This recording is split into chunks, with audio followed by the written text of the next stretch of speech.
musidɓe kettoreɓe Nam FM 90.8 min calmini on min juurima on min ñaguima jamala wona mbawɗo wonde nder leydi he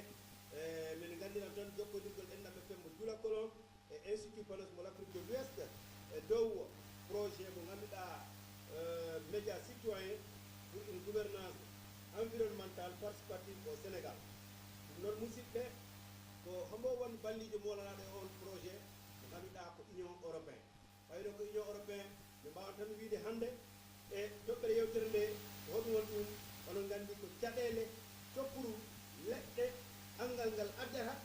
e daaridi meɗen he ɗo ɗo ladde wonnane hande nder Djulakolon musidɓe no wayi yo no wayi hannde mi wawa on tan andinde mino jogii ɗo invité ji ɗi ngannduɗa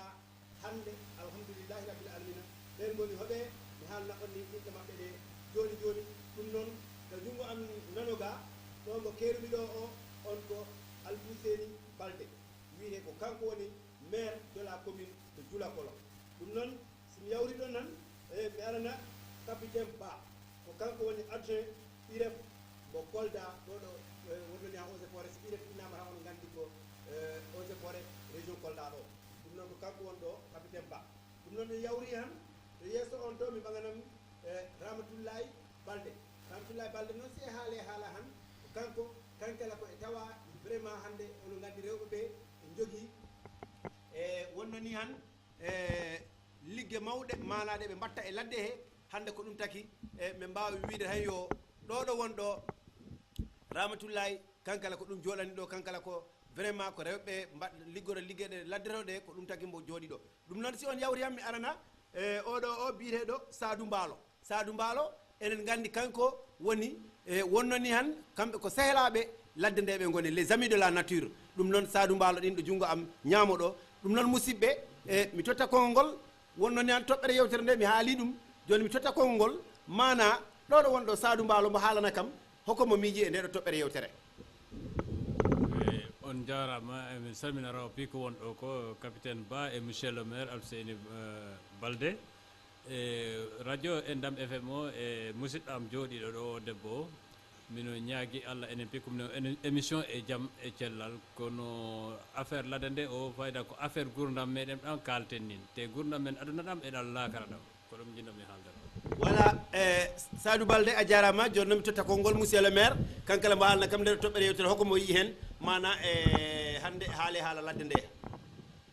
bon mi adi fof mi salmini garɓe ɗo ɓe ɗo woni Sadou Mbaalo ami de la nature Ramatoulaye ɗon les femmes productrices e IREF o gonanɗo ɗo service technique Eaux et Forêts e onon presse o Ibou mi sammini onon fof garɗo ɗo ɓe e toɓɓere nde kalɗon ɗo nde ko toɓɓere nde bande fayida saabu hoɗum par ce que kala ko woni ladde ganduɗa moƴƴi e population he ɗum si joɗanama han ta minen ni cagana pour mbawam lebde pour ne yimɓe pamodira ganda hoko foti hen wonde hakkudeji ami de la nature ko mairie o e Eaux et Forêts e producteur ji ɗi jarama monsieur le maire a jarama monsieur le maire joni noon mi totta konngol Ramatoulaye Baldé kankala mbo haala miijo muɗum ngo rawon e toɓɓere yewtere he hoko yewtere miijo muɗum ngo hen noon ko adi ko fof mi salmini ko wonɗo debbo he gorko cukaɗo mawɗo ko noon de sa yi hannde enen kala affaire ladde nde hen ko nafoore meɗen nde jiiɗen toon si hannde ladde nde ala hay hunde en kebta nafoore en gandata ngalu ladde nde o koko woni ngalu ladde nde o ko kulle gonɗe to nder ladde to ɗe ko ɗen palanteni watno yimɓe ɓe coppu leɗɗe ɗe par ce que woodi hunde wonde han taw ko leggal ngal faggoto e haaɗi goto ha merci Ramatoulaye Baldé a jarama joni noon mi tottanni yewtere nde capitaine Ba mo ganduɗa ko kanko woni adjoint IREF mbo Kolda ɗo capitaine Ba hono jiiɗa ndeɗo yewtere miijo maɗa hen tawon a jarama mi salmina neɗɗo fof inde mum e yettode mum mi salmina kadi monsieur le maire mo Djulakolon jooɗiɗo ɗo ami de la nature e Ndam FM o yewtere nde ne waɗi fayida par ce que haala ladde haalte e haala ladde sene haale somin noddama hen en plus collectivité locale o tawa ɓe ganduɗa jiit ladde o wiyeɗe ami de la nature e kadi naftoroɓe ladde nde pour jooɗo jewtude mi sikku ɗum noon ko hunde ne wande fayida e inchallah e nder yewtere nde ma ɗum ɗon yaltu hen e tigui voilà capitaine Ba a jarama Allah jarama onon fof jooɗiɓe ɗo ɓe min kadi mi jara on mi wawa on tan andinde ɗo won ɗo golle so e mbawa fuɗɗude golle ɗe ɗo noon ko toɓɓere lamdal ngal lamdoromin taw won yiya toɓɓere yewtere nde ko caɗele coppuru leɗɗe angal ngal addi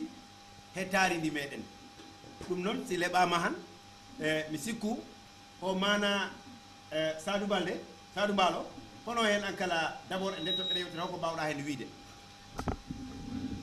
ko mbawmi wiide e nder coppugol ɗe leɗɗe e nde ladde ko toɓɓere nde gandanata jogui fulla e fayida kono noon no nde ɗi addi caɗele kewɗe hakkude enen tan wonande men woni laamu ngu e laamaɓe e technicien ji ɗi e jangguinteɓe technicien yagal ngal ɓe noɓe jogor ladde nde ni ene ɓe jiiragol coppugol leɗɗe ngol ganduɗa ɗum ɗi heewi caɗele oɗo wattu e nder commune Dioulacolon o e mbiyene arrondissement même Dioulacolon o walla mi e région o Kolda o ɗum enen jogui caɗele molanteneɗe e muɗum en kori famde hoɗum woni sababu muɗum d' accord joni noon Ramtoulaye na homo gandu on woni caɗele muɗum ɗe si e memani caɗele hoko woni caɗele ɗe coppuru leɗɗe ɗe e ladde he hoɓe gaddi ha caɗele ɗe mbaɗi e ɗum ɗon caɗele ɗe ko eaux et forêt hakkude eaux et forêt e monsieur le maire ko ɗon caɗele ɗe woni par ce que hande sa yi ɓe cuusi jogade cuusal ɓe gara ɓe jaaha ɓe natta ko nder ladde to koɓe jaɓira so ɓe jaɓira kam ɓe suusata natta nder ladde an ɗo mbaɗeɗa ana andi ko ɗo mbaɗeɗa vraiment enen poti haɓade ɓe nattoɓe e ladde heɓe ha ɓe mballa en no ladde nde wuurira ɗoɗi woni caɗele e meɗen leɗɗe ɗe si coppama e asaman no e wawi woodi leggal ngal coppata toɓata leɗɗe mawɗe ɗe piisi coppama an toɓata ɗimirel muɗum e woodi leɗɗe goɗɗe to nder ladde to ɗen hande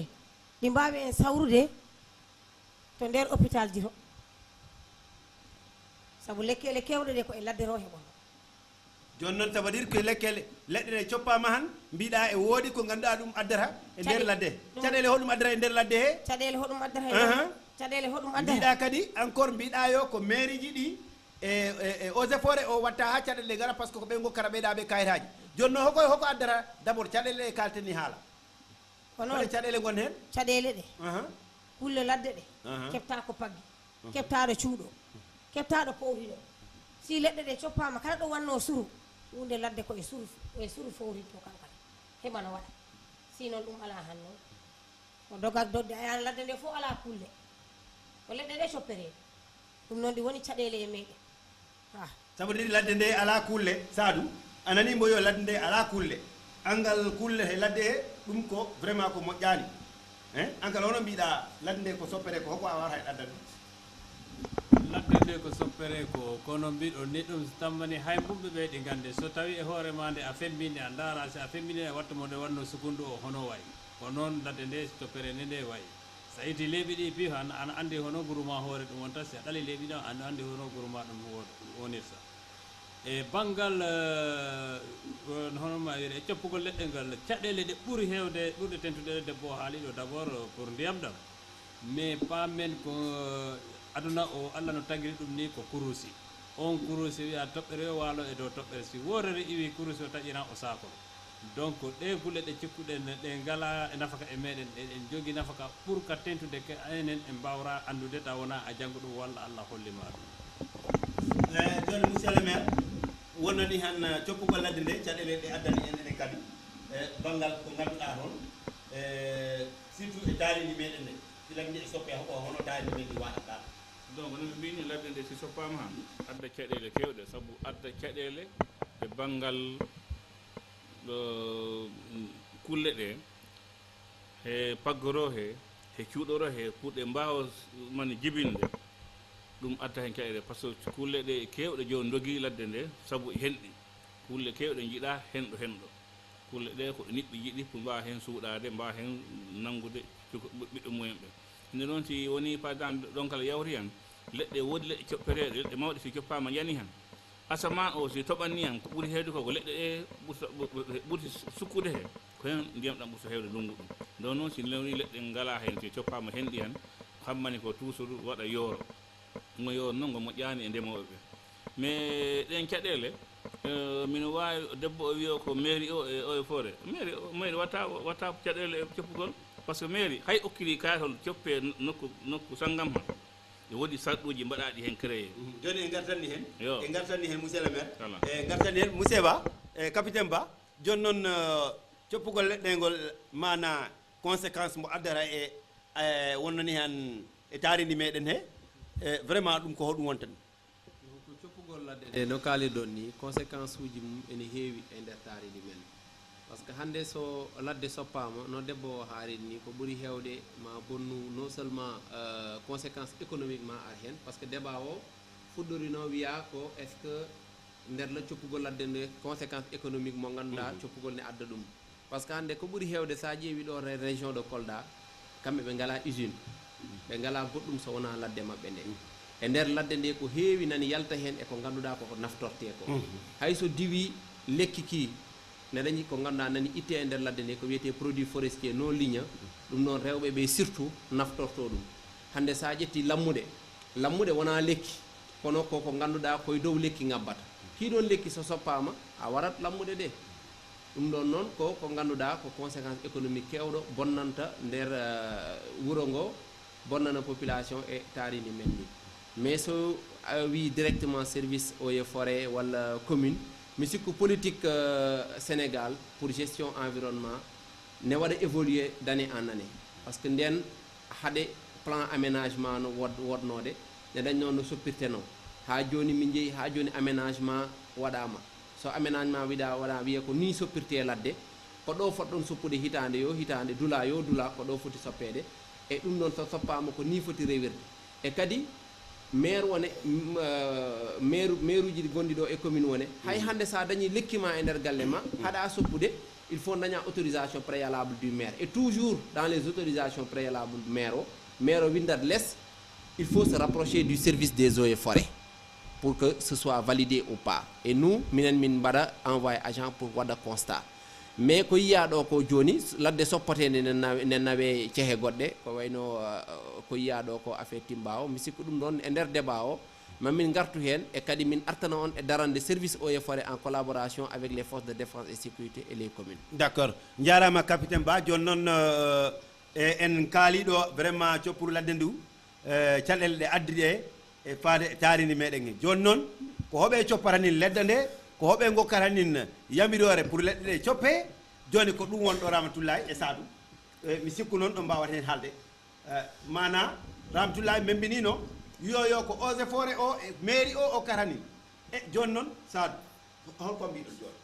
haali e membini haala yewtere ɗon pour mbawi ene pipamodirde ɗo kono mbiɗa ni ko yimɓe taro copparanin ladde nde premier o coppoɗo ladde nde o woni jargaw ɗimmo o woni maire o 3 woni service technique wira waɗi étude yamiri no soppoye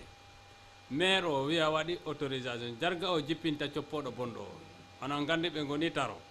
mais mairie o ɗi jogui probléme inspection o ɗi jogui probléme hono ɓe jogori probléme par ce que yimɓe gomɓe e nder ndun tunduɓe ɓe gandinanta jibinama e nden ladde ɓe ɓen ɓe mbawani hebde dole pour ɓe mbawa hebde lawol ɓe mbawa nde soppude ladde si ɓe jii goɗɗo ay mairie o yambirta mo ganduɗa ala kaydi wiya soppo e ladde nde mairie o yambirta groupe mbaɗɗo organisé o ko forêt aménagé kala ɗo waɗaka forêt aménagé mairie o yambirta ɗo no soppe donc wawata wonde caɗele hakkude mairie o ɗumani on so wawata wonde min mi sikkatno hannde si a waɗama dula han taw ko ɗon liggotoɗani jemma he ñaɗo a wawa andude hoɗum woni to nder ɗo mbaɗeɗa kono wona ɗo won mbaɗeɗa dula tan gara joɗɗa tenka e woodi ɓe ganduɗa wona ɗo kannuɗa ɗumen ɗo kanta non ko onon coppoɓe ɓe onon jammirteɓe on coppoɓe ɓe minen de lewal onon goni mbaɗa respecté ko minen lewal way minen rewɓe ɓe mbayri soppude ladde nde maire o dokara ladde nde ko onon coppoɓe rem onon poti ɗum dodde par ce que woodi surveillant ji woodi jogui nehe ɗi jogui lammuɗe forêt aménagé mo jiiɗa ɗi koñeji e ɗi gonji e ɗi worɓe surveillant ji rewɓe kulle ko he ñaman nehe Ramatoulaye kala forêt mo jiiɗa waɗa aménagé woodi surveillant ji mi nani maire o ko haali ko mais min caɗelam ɗe wona ɗon goni sade caɗelam ɗe ɗi woodi jibinaɓe ɓe ngala kaydi jibinande mais ɓen ko sénégalais ɓe mbawra étude non Ramatoulaye wiɗo kadi eaux et forêt o hoko ɓe ngal mbaɗi ɓe jamirteɓe joguiɓe kayraji ɓe ngala kayraji kono ɓe gandu ko yimɓe pippori e ladde he si a wi goɗɗo wara soppo a wi oɗo yamirama rek a addi awa caɗele gasi non par ce que yamirore nde par ce que yamirore nde wodi groupement ji mbaɗi organisé ɓen gokkede putis au niveau des eaux et forêt woodi noon ɓe ngannduɗaa kayen naatiru nder ladde o population o waɗa organisé en pour waɗa GIE ji kayen ko population waɗi GIE ji ɗin GIE ji kayen kala jogui yamirore jaha coppoyano ɓeɗaɓe coppir hoɓɓe kala coppirtani donc ɗum hay ladde nde ape kayitaji jafodiren mi sikku somin jooɗima ɗo ko pour labnude e population ɓe ganduɗa wonɓe ɗo e juulo kolon ɓe paama tigui tigui ko ganduɗa woni liggey hande ɓe jii yimɓe nani soppa e on jii soppoɓe ɓe il faut yimɓe mbaɗa comprendre pourquoi eɓe coppa oɗon gandi hitande foof hade campagne uddidde coppugol neɗen ko wiyete arrêté o so yalti oɗon arrêté wiyete arrêté organisant campagne exploitation forestière e nder oɗon arrêté kala organisme exploitant forestier mo ganduɗa tawaka e wuuro he jeeyaka ɗo woni ko goɗɗe ceehe ɓiɗon il faut men daña ko wiyete autorisation ko wiyete agrément du ministre so diwi ɗum e nder fole aménagé bloc fof ne waɗi groupement GIE goto woni GIE des producteurs locaux GIE wonon kala neɗɗo jiɗɗo tawede oɗon GIE il faut gona primo koɗa e nder ladde nde ɗon ɗum ɗon woni population riveraine daña carte d'identité Sénégal daña carte d'identité national Sénégal daña ko wiyete certificat de résidence mo commune o rokkirta ɗum ɗon foof ko pour service eaux et forêt anda ɓeeɗo koye ceehe ɗe ɓe tawa koye ladde nde ɓe tawa ɓe ndenat ɗum ɗon waɗi noon ɓeɗon ɓe ɓuuri hen hewde facilité so ɗum ɗon yalti arrêté o yalti min kawrat minen foof min jooɗo min mbaɗa partagé oɗon arrêté so waɗama partagé woni maire o woni organisme waɗi ko wiyete contractualisation ladde nde yo en dogɗum entre doken ladde nde dogde ladde nde noon woni il faut ganda an ko ganduɗa ko foti ko woni liggey ma e nder ladde nde par ce que hande yimɓe fof so kawri goto fof ƴetti jambere mo wiye min dog hay goto wawa ande holyon foti dogde holyon woti soppude ladde nde noon haade en ngala pétrole en ngala or en ngala diamant il faut ladde nde hutore noon woni holnoon foti waɗirede ha nde saŋa pour ladde nde noon saŋa ne dañ sartuji baɗaɗi e nder aménagement kono so diwi ɗum noon yamiraka e service o on gandi guila mayde waɗnode bofa bayot nde président de la république Macky Sall o wi yon mbaɗe arrêté kala ko ganduɗa woni soppugol ladde woni région de Kolda Sédhiou et Ziguinchor ko kembu tan waɗa ɗo autorisé ɗum noon waɗi noon on jii e nder arrêté o ko kembu tan waɗa hen autorisé et pour l' instant ko kembu tan soppate joni noon nane monsieur le capitaine wiyoyo ko rewɓe ɓurtani hurorde ko wonto ladde ko rewɓeɓe bof ganda ko wonto ladde rewɓeɓe coppanano ladde donc onon kurota lewe gonno rewɓe ballini ɗum rewɓe joni si cagginani ko koccitto yaade leɗɗe koccito yaade leɗɗe ɗum gandanta joni ladde nde ko worɓe ɓe coppatani ladde mi nani monsieur le maire ko haali mi nani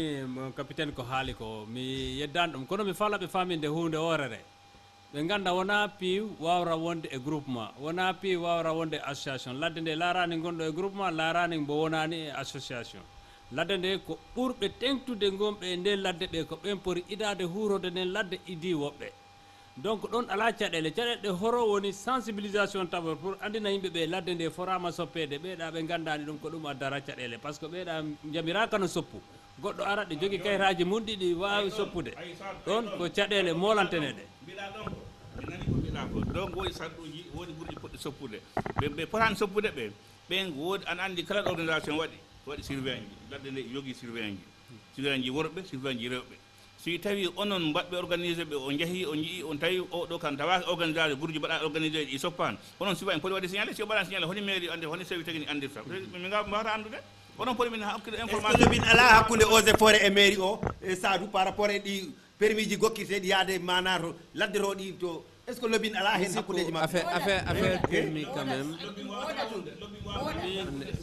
wodat e woodi tigui min on lobbi e woodi tigui lobbi mbireɗo o woni waɗani mimino jogui lobbin anande lobbi ammo hoɗum woni lobbi ammo par ce que ɓeɓɓe mbira ɓen surveillant ji ladde nde ɗi oɗa mo tawaka e surveillant ladde ɗi on ko e ladde he tawa si woni on yahi soppo e ɓayri tawaka e GIE on nanggama an ɓeeɗa jamirama an acci ko ɗo ɗum ko luwa wonni wona luwa ɗum wona luwa won caɗele ɗe ɗum wona luwa ko ɓen jippinoyrani yimɓe bo wona luwa mi sikku il faut min pamodira hande kala mo ganduɗa koye ladde nde tawa so organisation ko so waɗaka e hunde fof yahata kala ko jiiɗa il faut waɗe organisé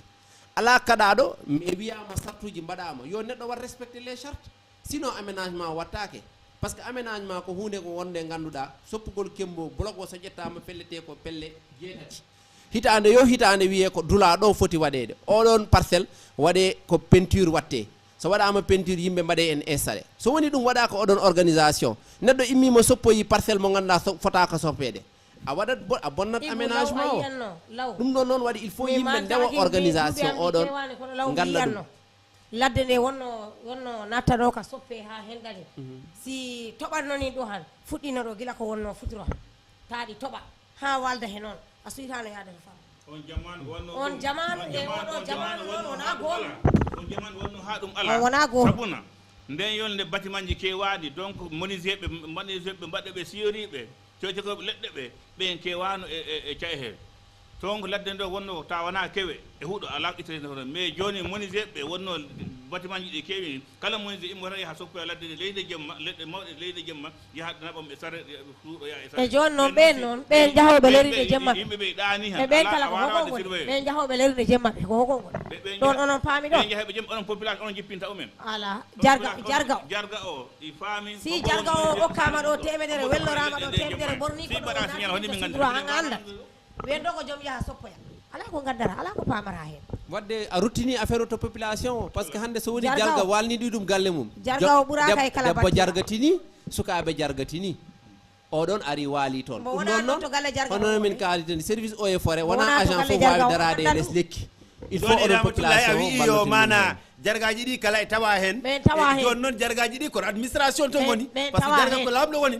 joni noon hoɗo si woni jargaji tawa hen par ce que jarga watta hunde ɗo maire ji ɗi ganda joni noon ɗi holko mbiɗa hen kala Sadou Mbalo jarga administrativement c'est le représentant direct du maire de la commune qui le couvre jarga o ko on woni ko ni wayno gouverneur et président et gouverneur et préfet et sous-préfet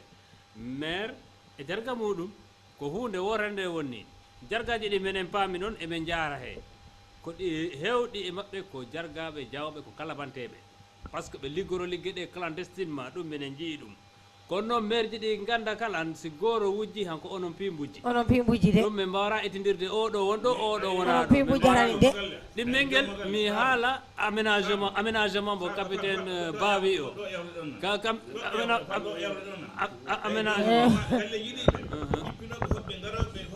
a tawaka organisation groupe GIE tawaka des GIE ɗumani organisé tawaka e groupe GIE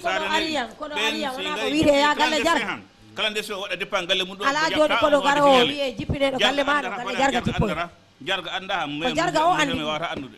anda wawi koɗo wi salamu aleykum mino faalaɗo balde walla faalaɗo liggi ya galle jarga jaw minen ɓe ganda ala no mbawi waɗe kala bande ko jarga o andi population jarga o ramtula ɗo wonɗo kañum hoorema a yiya galle mum to won coppowo toon ta bon suuɗi galle mum to waɗnamo dépend ala to galle hay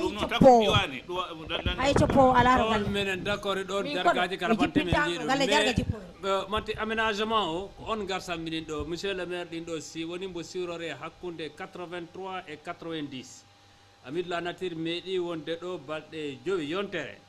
e ɓawo ɗo min gawno jardin o mi sikku avec jarga diawo en mais comme ɗoynori men aménagement ji ɗi comme no capitaine Bawi ni aménagement simi tawi men paami ɗum amis de la nature no famiri ɗum komin mbi yo ladde nde hurore kono nde wiltirana hoore mayre mais ko ɓurmen pamde e min jii jiiɗe ɗe min jiiɗe kala ɗo waɗa aménagement ko humnirta ko guesse et après lotissement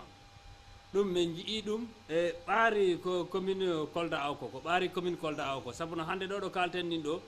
ɓaawo ɗo hedde poste de santé ɗo wattu mo min garanno ɗo fayda ko ladde wonno ɗon école ɗumantin ɗo mais Sadou mi sikku Sadou il confond des choses parce que hannde avec la démographie galopante c'est normal waɗe expansion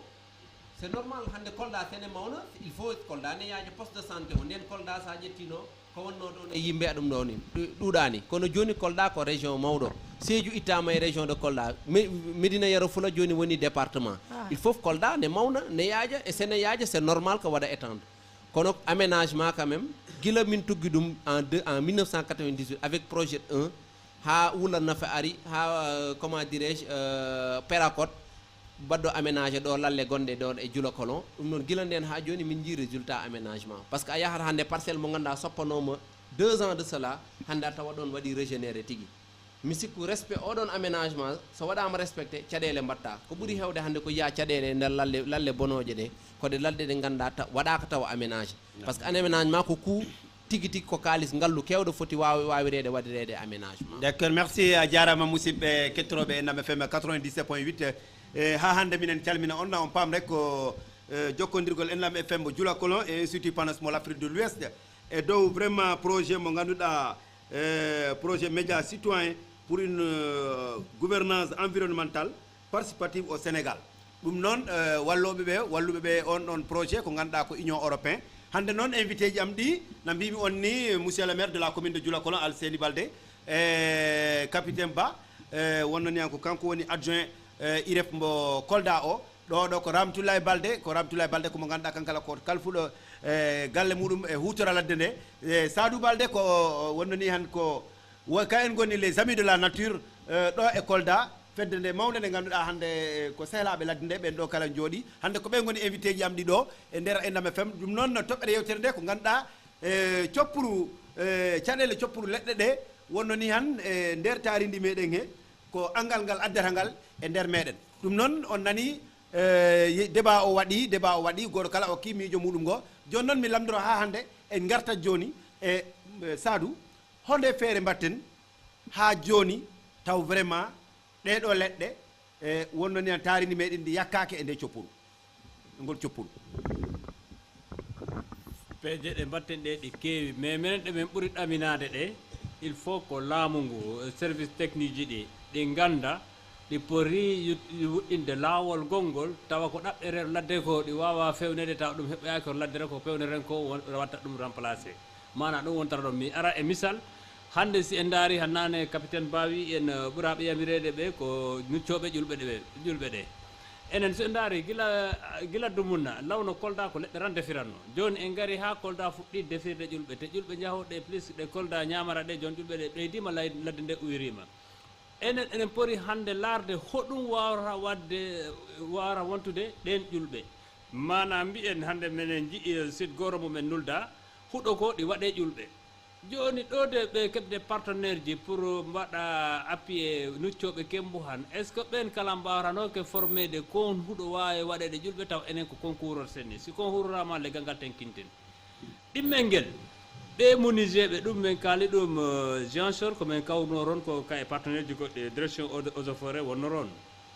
komin kaali ron ko yimɓeɓe no ɗale ngare jangguinede coppuru leɗɗe e pewnuru balɗe leɗɗe o wattu Sénégal wona on wattu fori yaade Sénégal o wattu sukaɓe men ɓe ko pota jangguinede ko pewnugol ordinateur ji téléphone ji portable oroji état o fewna limousine ji 4x4 goro si a yeeyi mbo ɗon a ruuma duuɓi 30 a heɓta coggu muɗum e demal sukaɓe men ɓe guittero ɗumatti menuisier ɓe mi haali ɗum kalan e débat goro goɗɗo wiyama suudu am ɗum ko bois de veine wonta balnidi ɗum woni bani ɗum wonta armoire o mais en daari neɗɗo si tampi tigi an taw won hakkude mayde e wuurde koto hôpital mo nabte te en jii balɗe hôpital ɗe pi ko balɗe jamɗe e enen gandi lawno ko balɗe jamɗe gonɗo menuisier men ɓe ɓorlire hakkillaji matiére mabɓe premiére o wona e ɗen jamɗe ɗe mbawa weydude ɗen ɓuuri suyde jeygol ɗen ɓuuri saɓɓoyde kono si ɓe ɗalnaka ɗe métier tan ko ala force ala kulli cheyɗin ko maɓe keɓa ɗen leɗɗe ngoro sengo ɓe mbi'i théoriquement scientifiquement ɓe mbi'i o aynakoɓe geggoɓe jakkal ladde minen min dartidimaro ɓaawo est ce que ɓe aynakoɓe bomma wona nafal ladde par ce que aynakoɓe wattuma ɓe geggara e ɗe ladde han ko huuɗo koɗi ñamara si ɗi giwi ɗon fayda huuɗo wotta si jeygo ɗari ɗo an hewra awa ala ko ɓuuri men ɗoynade ɓe garoya ɓe gaddani men koɓe mbira jaygol burburu wona ko ɗum wiire ɓe mbira e tubakiri fo précoce ɓe mbiyama burbugol e joni hunayi ɗi gari ñaami ko huuɗo ha holko wurbere donc minen ñaagui science moderne o woni science mo janggueten o e ko mawɓe men ɓe ɗanno law ko guetoɗen battidira ɗum dareno e jarra yesso monsieur Ba haali mi gaynani capitaine haali fi aménagement du territoire aménagement ɗum wona hunde iwrande en to tubakoɓe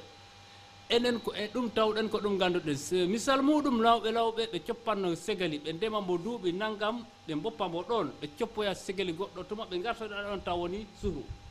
donc aménagement hay hunde si wona ɗum wala joni Ramatoulaye an kala e peeje maɗa he e miijo maɗa he hoko mbawren wadde ha joni vraiment ngol ɗo coppuru leɗɗe usto e ladde he ha tarini meɗen ndi bonani o noon kono Sadou wi o ni o ɗon o haali haalde ɗe ko ɗon poɗɗen rewde ɓe moniseɓe e ɗi fuurji ko ɗum fota haweede ɓe ɓuraka e yakkugol ladde sabu hannde nde ladde si ala hay hunde ɗe mburta e jakkima e mayat hannde ko ladde nde tan jogiiɗe wurde men nde pii ko de ladde juuri ɗin toon kala hunde ɗin toon si leɗɗe ɗe coppama enen horo kaloɗen ɗum ɓe mbawra wurde voilà joni Ramatoulaye merci beaucoup et monsieur le maire joni hono hen hon neɗɗo heɓirta permis wonani hen permis de coupe question ɓurɗa ɗo pour mbustingo kono garta e permis de coupe ko garta mbustingo dabo ladde nde hay goo moniseɓe meɗen ɓe ngannduɗa ka en coppata toronji ɗi gadda jaha liggora ceeka jaha mbaɗa balɗe mbaɗa armaji ɗi monisé ji d'abord ɗi pota nodde mbaɗe formé gande ɗen leɗɗe honi coppis honi pota soppirede goo ɗimmel ngel e fore aménage ɗi mbaɗa aménagé ɗi piiw woodi ngannduɗa e waɗano prévoide pépiniére ji fode aménage de Darou Salam Ceerno pépiniére waɗano créé par le Pérécote mais pépiniére population waɗani respecté pépiniére o fonno wonide ni ha wawa awtade leɗɗe panɗo ngannduɗa guittama nde ladde he pour waɗa régénéré ensuite groupement ji jahoɗi ɗon coppaɗi groupement ji si coppi a paari yan surveillant ji gonɗi nde ladde heeɗe woni rewɓe e worɓe ɓe ɓen jaɓta dogde ladde nde wattu kala nde so yimɓe jaata o si kala nde so jeehi ɗo wanda ɓeɗa jippi hen kala nde so jeehi hen koni goɗɗo andi taw toppama donc surveillant ji ɗi mbaɗa ligguey mumen kayen kala no hanniri ni e affaire permis de coupe o permis de coupe commune o ala hen hay walla permis de coupe o ko service technique ɗi mbatta ɗum géré hakko men e ministére e conseil départemental min ko ɗon ganduɗa ngo haaɗi affaire permis de coupe. D'accord merci monsieur le maire jarama Alseni mo nani kombo haali ko par rapport e oɗo sujet joni noon capitaine Ba hono jiruɗa en kadi mbawten wadde feere ha vraiment tarini meɗen ndi ha bonani to banggal nduɗo coppuru ladde e tirin gartana minen seeɗa e hono hen wononi a sanction ji ɗi ganduɗa hande par rapport e disposition ji ɓanguɗon ɗi pour mana joni coppuɗo leggal han sanction ji ɓagaɗi joni ɗi hono joni on sanction woni kono noon tawon fuɗɗanam tawon hono mbatten nin feere pour mbawen vraiment hande dodde e tarini meɗen ndi moƴƴa ta leɗɗe ɗum ɗannaka e fi affaire coppuru ndu ni ta bonnani a jarama min puɗɗortomi koto monsieur le maire gayni ɗo par ce que hande o haali affaire aménagement et pépiniére ladde nde on jinani bona mais hay goto yiyata population immoni tuta ladde nde non ko caɗele hande so neɗɗo wi ladde nde mboɗomi naftoro ɗum ko nafoore amen nani bona mais gimme daro ɗon tute par ce que oɗon gandi son tuti hay so on naftoraki sukaɓe mon janggo ma naftoro mbaɗon hakkille mon ladde nde on jeeyani kono on ñamni ɗum sukaɓe mon wadde on foti duttude ɗum no foti wonirde ni ɗum ɗon noon son nangui ɗum ma on gimmo tuton leɗɗe tawa so leɗɗe ɗe tutama so diwi ɗum ɗon noon ɗum ɗon woni première chose pour régler probléme o par ce que hande lalle ɗe boni ko heewi hen boni deuxiéme solution woni o aménagement par ce que aménagement o hande so waɗama respecté no foti waɗirede ni caɗele dañata nane o haali joom fuuruji ɗi kembo oɗon gandi no soppirte soppate tan ko oɗon gandi ko wiyete les combreta sela mi anda no wiyete ɗooki mi sikku ɗo ɓuyɗe aɗa andi sa taƴi ɗum tan wiltat sa taƴi goto wiltat boode sa taƴi goto ne wiltat wiya ko son tawi boode ɗiɗi dariɗe a taƴat goto gacca goɗɗo o a faami ko noon woni 50% potentiel oɗo te tadi wona ɗiɗon wona ɗum ɗon tan foti taƴede woni ɗoole e dunde les combré c'est la famille des combretages par ce que ɗiɗon wiyama e nder jangdeji kewɗi ɗo e duuɓi 7 wiltat ha timma diamétre mo sohla wadde so on waɗama respecté caɗele waɗata e kadi so woni ko bois d'œuvre woni bois batteɗo menuiserie o c'est normal hande o so wi menuisier fota waɗede formé c'est dommage par ce que menuisier ji ɗi hande il faut ɓe mbaɗe formé par ce que ɓe mbaɗaka formé hande to ganduɗa mbaldi ndi ganduɗa ko leggal lekki goto foti wadde ɗum sa yi nden il faut menuisier waɗa ɗum leɗɗe 3 walla 4 sa ƴetti daɗɗu ni mbaldi ndi taw ne teddi ha may mais on formation watta haaɓe ganda ko seeɗa foti waɗirede utilisé waɗe mélangé produit ji goɗɗi ko wayno fer mo haali pour wadde mbaldiji joɗɗi ɗi ganduɗa ene jaade ko wiyete temps so diwi ɗum ɗon ne oɗon gandi Sénégal min ngala pétrole min ngala or taw hay so wiyama yiyama ɗo fuɗɗaka waɗede exploité ko ladde amen nde min jogui fer mo wiyata o so woni hande fer o foti waɗede fer o il faut ittoye goɗɗo banggue waɗe importé ɗum noon ko coût et c'est cher et c'est élevé mais hannde ladde nde so toppitama ko minen goodi ɗum minen jeeyi emin mbawi naftorede ɗum tawa min bonnani par ce que besoin o ɓeydoto hitande yo hitande goto foof hannde nani jibina ne ɓeydo nden population sénégal 2002 e joni y a une grande différence donc neɗɗo fof sone yaha dañat ko wiyete ko empreinte écologique mo watta e nder gurdam mum empreinte écologique o hannde sa ƴettama an il faut daña daɗɗuɗi mo mbalɗa il faut an daña wutte mo ɓornotoɗa wutte o ko produit watte fewnirte il faut daña paɗe ɗe mbatta yaha ha jiiɗa auto o ko essence walla ɗum noon donc chacun ne dañi ko watta ko wiyete empreinte écologique ɗum ɗon noon waɗi sa ƴetti hannde un américain et un sénégalais empreinte écologique mabɓe wona gotum par ce que américain o ko auto mawɗo o jogoto piscine galle ɗum ɗon foof kono sa ƴetti un sénégalais l' empreinte écologique peut être yettota ko ɗon ɗum ɗon noon neɗɗo so andi ko foti dañde tan ƴetta hen seeɗa ko wiyete bukari seeɗa hamme seeɗa wasa bonnude ladde ɗe sen diwi ɗon noon min gara e affaire les permis de coupe nane mo namdiɗa monsieur le maire les permis de coupe les organismes exploitants forestiers ji ɗi e GIE de bloc ɗi soɓe mbaɗama organisé haɓe darima hitande yo hitande soɓe gari partage arrêté o waɗama protocole watte signé entre les maires et les exploitants forestiers aroɓe wadde exploité e nder commune mo ganduɗa ko maire o woni toon le patron soɓe gari pour wadde exploité so woni ko GIE o dañi ko 400 kento ko 2 permis so woni ko coopérative ɓe dañi ko 800 kento ko 4 permis e permis fof soɓe daña ɗum permis fof 200 kento wonata ko 140 000 ɓe joɓat 140 000 c'est taxe et redevance nden koye état o tan fayi kono joni oɗon taxe et redevance code forestier cakkitiɗo yaltude o woni code forestier jaltuɗo comment dirais novembre 2018 o joni ne dañi part mo ganduɗa watte réservé pour les communes on mine processus pour dannude ɗum e kadi ɓe bertat 80 000 francs pour chaque camion au niveau de la caisse du CIVG woni comité intervillageois de gestion oɗon ngallu noon 50% rokkate mairie o goɗɗo 50% o waɗat ko wiyete fonds aménagement woni activité ji ɗi ganduɗa fot ruttinede ladde nde woni uddide laabi jeyɗe ɗe tuta ladde nde waɗa motiver les surveillants généraux par ce que surveillants généraux min joɓataɓe mais ko motivation il faut hannde daña teni il faut lewru lebbi tati foof so waɗama commission ko ganduɗa ne foti dañde hay soko une petite prise en charge mais permis de coupe an sa dañi 140 sa dañi 200 kentoma a yahat mbaɗeɗa installé sa waɗama installé a waɗi fichage a waɗi installé a fuɗɗo liggade sa yi ha dañi kembuma agent o arat waɗa ɗum constaté so waɗi constat o tottuma kayit constat o jaaha caisse des recettes intermédiaires caisse o gonɗo toon ko forestier mais patron makko ko trésor par ce que carnet trésor o jogi o taƴatma quittance e montant oɗon wona 140 000 pour un chargement de 400 sacs quittance oɗon o taƴatma ɗum noon woni permis de coupe sa ari on permis de coupe so woni an a pari pour nawde kembuma o ngara mbaɗa chargé mbaɗɗa circulé par ce que permis de coupe durée mum ko 45 jours so woni a diwi ɗum 45 jours o a waɗat permis de dépôt a ƴettat kembo o mbaɗa ɗum dépôt ɗum ɗon noon dépôt c'est pour 6 mois ko ɗum wadde facilité producteur o aɗa andi hen sahaji Dakar kembo heewat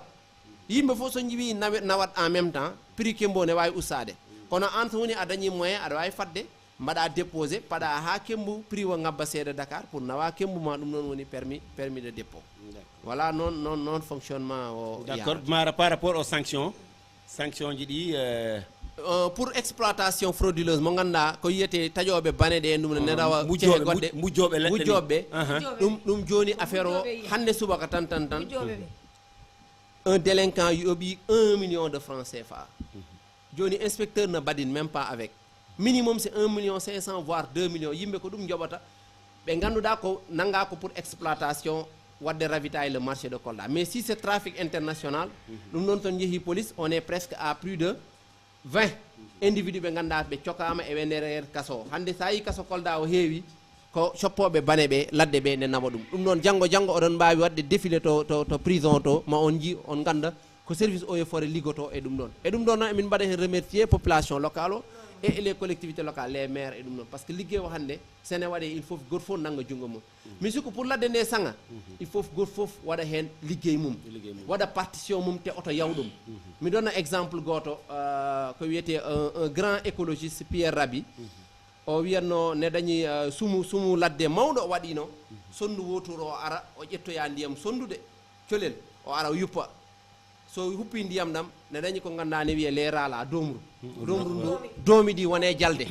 wiyamo an cikkuɗa ko gaddata ɗo ko toɓɓere ndiyam ɗam ene wawi rifde jeygol ngol a sikki a funti hoorema o wiɓe mbiɗa andi ñifata jeygol ngol kono min mi waɗat gueɗalam goto foof hande so imima waɗi gueɗal mum mi sikku caɗele mbatta e on image son jiiɗum oɗon gandi hande cumu ngu ɓurata tampinde ko domru ndu par ce que sondu ndu koko diwata yahat kono domru ndu jalatamo ne wiyama an ɗum ɗo cikkata ene suma ene safra jeygol ngol a funti hoorema ko noon min liggotto jooɗiɓe nder ladde nde woɗɓe garata gadda projet ji pour wallidde ɗumen kono tawa dillani tigui mi sikku population ne foti immade tinno e koye mum ganda ndeɗo ladde ko richesse tigui mine d'or ko ladde ɓuuri mine d'or laabi temedere par ce que mine d'or hande sa liggima hen 15 ans 20 ans or o huuɓi gasi kono ladde nde aɗa wawi liggade hen ha gaccana suka ma tawa ladde nde huuɓani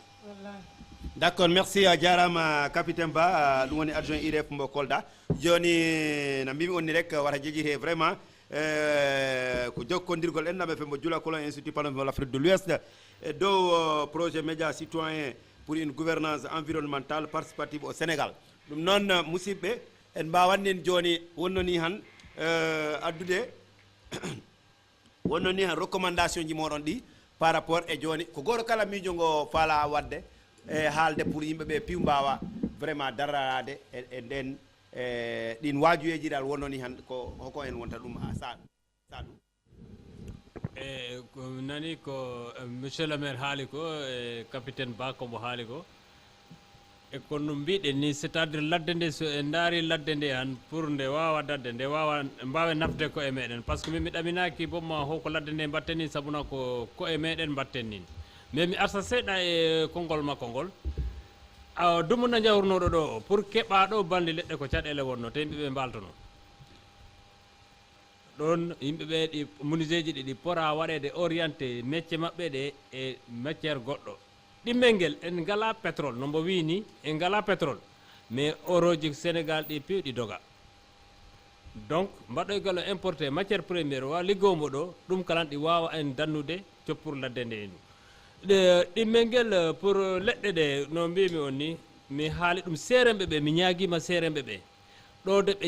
janggande fure pour Allah yaafombo no ɓe katɓe ɓe kalaɓe ko woni bakkat de ɓe mbawa dadde bakkat par ce que si a nucci dula goto an kulloñ jeloñ mayata e nder ladde an noon ko an fawri bakkat koñ kulloñ an fawri nden tilfare par ce que si en daari hande carbone poofereɗo e nder Kolda o han musuɓerɗe hewɗum ɗini jeeya e on carbone mo gandiranta par ce que mi yahi Madina Yero Fula mino iwi Sare Dikel mino haybi Jamma Noura pouralel ngel koɗo diwara ɗo colel ngel yani ngel firi ɗo ha ngel maayi ɗaminimi ko ɗom ka e carbone ko ɗin tan ɗiɗi mbari ngel donc on nuccuɗo nde ladde ɗaniro suudu muɗum to o on goɗɗo wawamo janggande alqurana ha Allah yaafomo malaykoji mino mi sikkani donc mino ñaagui seeremɓe ɓe service technique ji ɗi noon e maire ji ɗi mi wona piw janggi wona piw andi loi kala permis ɗo watte exploité population environnant o fora joɗɗinede ɓe mbi e ko ni e ni ladde nde soppirte ni si wona ɗum han ko ɓen coppoɓe jambiraɓe coppoɓe mbiya ɓe goni ɓe lawɓe kaɓatani e ɓe a dow koɓe ladde nde ɓe ko ɗum mbiɗo mami haala voilà merci monsieur les amis de la nature wonnoni han monsieur madame wonnoni hako mbiɗa an kala joni hoko palɗa konngol ma konngol batni tawde Sare Mawde Suuna ladde ɓen a yiyanno wojere immo furto doddu haaga nder cuuɗi ga taw heɓanɗo suuɗi ko ɗon on ñan gandumi vraiment nuccoɓe ladde nde ɓen keeɓi bakkan molanaɗo saabu han wonki hunde ladde yo wonki neɗɗo mburɗo o yo fof wonki ko wonki tan si hande a tampi a yehro ladde to a nucciri on ladde nde a ɗomɗama a tampi a wona suudu ma ga dogantani si a tawi no suudu ma ndu sumi an horo jooɗoytoɗa ko a ɓeɗoto ɗon jawra awa ballodiren mino ñaagui Allah e nelaɗo Allah ballodiren ladde nde no nde wuurira ladde nde wuuri an enen mburata merci torima en ɗum merci Ramtoulaye monsieur capitaine Ba hono hen an kadi hawɗi recommandation ji gokkata hani yimɓeɓe par rapport vraiment o nder toɓɓere yewtere hande nde kalɗen ɗo nde déjà komin mbaɗi ɗo ko déjà ma won possibilité de réponse par rapport aux recommandations parce que ma wat sensibiliser yimɓe ɓe ganda nafoore ladde nde par ce que hande ladde nde nani hutore tigi mais yimɓe ganda tigi tigi nafoore ladde nde ɗum ɗon noon ma wat sensibilisé nafoore ladde nde e kadi ɓe ganda holɗum foti rentede pour bonnugol ladde ngol e kadi hollen disposition ji ɗi service eaux et forêt et en collaboration avec collectivité locale ƴetti ɗum mais conseil am tigi tigi gardiɗo foof woni yo yimɓe gimmo tuta ne ngoodi hitande foof service eaux et forêt waɗat à disposition des plans mais ha joni a yiyata yimɓe ƴetta tuta joni noon emin jiiya ko ɓuuri hewde neɗɗo ara namno tute mais pour wiya pour jardin am par ce que sikkata ko jardin mo ko pour kañum tan nafata kono ne andi nafa ladde nde hay so tuti so nafanima ma nafoye wodɗo ma nafoye sukaɓe mum il faut on esprit yimɓe mbaɗa ɗum développé pour nga mbawa wadde ko sanganta ladde nde kono goto fof ko wi ko jeeymi ko gueɗalam tan dokanmi ladde nde yahata eyyi ɗum ɗon noon woni ko mbaɗanmi conseillé yimɓeɓe yimɓe tinno hen e feewi e kada waɗa partage information par ce que hande oɓeɗi kaala nuccugol ladde ngol kono hande aujourd'hui emine 60 cas de feu de brousse au niveau de la région de Kolda mais 60 cas o hay neɗɗo goto min ganda hen a wawata andude hay so ko neɗɗo yimɓe gandi ɓe jaɓata haalde ɓe kalta ɓe cuuɗat ɗum ɗon noon waɗat ne way ko wayni ko par ce que guila jibbo ka feu de brousse waɗama criminalisé eɓen gandi on so nanggama directement ko prison fayi ɓe kalta e kabadi ɓe mbattama conscientisé mais mi sikku hande ɓeɗon so mbaɗanoma dévoilé lawol pawama e mabɓe kuugal waɗama ɗum noon réglat probléme o par ce que ɗum ɗon noon ko population locale o wona goɗɗo hande kamɓe jooɗiɓe ɗo ɓe eɓe mbiya service eaux et forêt commune o waɗi ni kamɓe foti ardade wallude service eaux et forêt ɓe mballa commune o par ce que minen ko kamɓe min jooɗani ɗo min mboɗom ɗo hande Kolda mboɗo waɗa service eaux et forêt mais janggo mi watte affecté mi immoto ɗo mi waɗe affecté ailleurs te komi jahowo par ce que je suis un agent de l' état mais kamɓe ko agent ji wuuro mabɓe agent ji cehe mabɓe kamɓe foti addade e doggol ladde ngol mbere minen min ndewa hen d' accord merci capitaine Ba monsieur le maire joni konngol ma ɓarnigol ngol faade e ande nder toɓɓere yewtere ko ankara mbawɗa wiide population o faade vraiment eɗeɗo golle batteɗe e ladde hen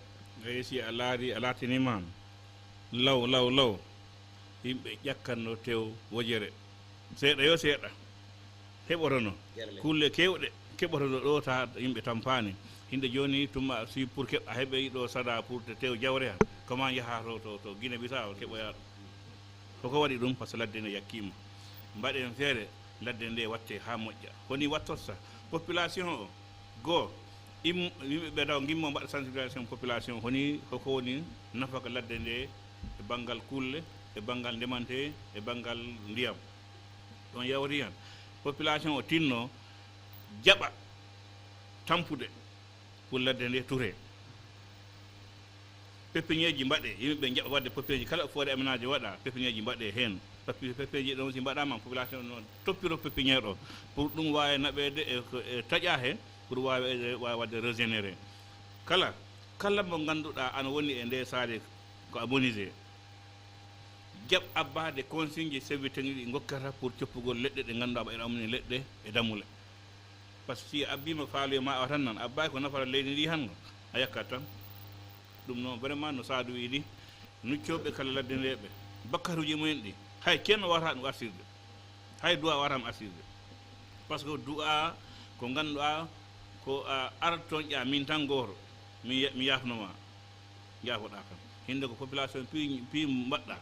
pour keɓa on yaafuye awa heɓde goto hinde heddiɓe yafakima a daɗara weli ha boccema duwanima ɗum yahata donc tinno en bakkilo ɗen ballodiren ladde me en battende hande moƴƴa pour wawi heɓtude d' abord ndiyam garduɗon lawɗam ndungu ɗum moƴƴa mbawi kala heɓtude kulle ɗe ganduɗa majji pour ɗe kulle ɗe mbawa artude ɗum mbiyano vraiment mi fawa merci jarama monsieur le maire a jarama vraiment les amis de la nature a jarama capitaine Ba kanko woni IREF mbo Kolda monsieur le maire Alseni Balde on jarama onon piw mi salmina kala les amis de la nature Sadou Mballo mi salmina kala Ramatoulaye Balde onon piw arɓe ɗo ɓe mi salmini on mi jaari kala institut Panos mo l'Afrique de l'Ouest mi jaari kala mo ganduɗa hande projet média citoyen pour une gouvernance environnementale et participative au Sénégal mi jaari kala appui mana ballo mo ronkata on woni hombo hen Union européen mino jaara umen mi jaari kala kettoroɗo Endam FM 97.8 mi ñaaguima jaam Allah wona moɗon onon pi wawɓe hettade o no mbinomi on ni toɓɓere yewtere meɗen hannde nde ko wonno ko mana wonnonen caɗele coppuru leɗɗe angal muɗum ngal ko addata e nder taridi meɗen nde ɗo nder Julakolo ɗum noon musidɓe kettoɓe Ndam FM 90.8 jarama technicien ɓo ɗum wonnoniya to technique to ko Aziz Ba ga présentation wonnoniya émission o Ibrahima Balde journaliste reporter réalisation Pape Cheikh Mbaye directeur e Ndam FM on jarama Allah jarama ha en ñalade wonde inchallahu onon fop bye bye.